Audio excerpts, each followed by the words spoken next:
H1B వీసాదారులకు America ప్రభుత్వం మరో big shock ఇచ్చేందుకు రంగం సిద్ధం చేసింది. ఉద్యోగం కోల్పోయిన నాన్ ఇమిగ్రెంట్ వీసాదారులకు లభించే 60 రోజుల గ్రేస్ పీరియడ్ను ఎత్తివేసేందుకు హోమ్లాండ్ సెక్యూరిటీ సన్నాహాలు చేస్తోంది. America department of homeland security తీసుకురావాలని భావిస్తున్న ఈ కొత్త రకం ప్రతిపాదన ప్రకారం H1B, L1, O1 వంటి నాన్ ఇమిగ్రెంట్ వీసాదారులు ఉద్యోగం కోల్పోతే వారికి లభించే 60 రోజుల గ్రేస్ పీరియడ్ను రద్దు చేయనున్నారు. 2016 నుంచి అమల్లో ఉన్న ఈ నిబంధన ప్రకారం ఉద్యోగం పోయిన సదరు విదేశీ ఉద్యోగికి అమెరికా వదిలి వెళ్లకుండా మరొక ఉద్యోగం వెతుక్కోవడానికి లేదా వీసా కేటగిరీ మార్చుకోవడానికి 2 నెలల వ్యవధి లభించేది. ఈ 60 రోజుల సమయం గనక రద్దయితే ఉద్యోగం ఊడిన మరుసటి రోజే ఆ ఉద్యోగి చట్టవిరుద్ధంగా అమెరికాలో ఉంటున్నట్లు పరిగణించబడతారు.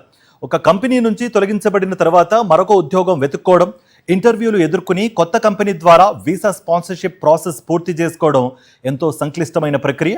అలాంటిది ఈ గ్రేస్ పీరియడ్ ఎత్తివేస్తే వేలాది మంది భారతీయులు తక్షణమే అమెరికా వదిలి రావాల్సి వస్తుంది. ఇక America department of homeland security తీసుకురావాలని భావిస్తున్న ఈ కొత్త ప్రతిపాదన వేలాది మంది భారతీయులపై తీవ్ర ప్రభావం చూపనుంది. దీంతో అమెరికాలోని టెక్ కంపెనీలలో పనిచేస్తున్న భారతీయ ఐటీ నిపుణులు, H1B, L1 వీసాదారులు తీవ్ర ఆందోళన వ్యక్తం చేస్తున్నారు.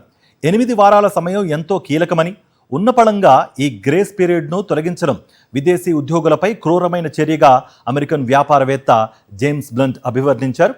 అయితే ఇది కేవలం ప్రతిపాదన దశలోనే ఉందని నిపుణులు అంటున్నారు.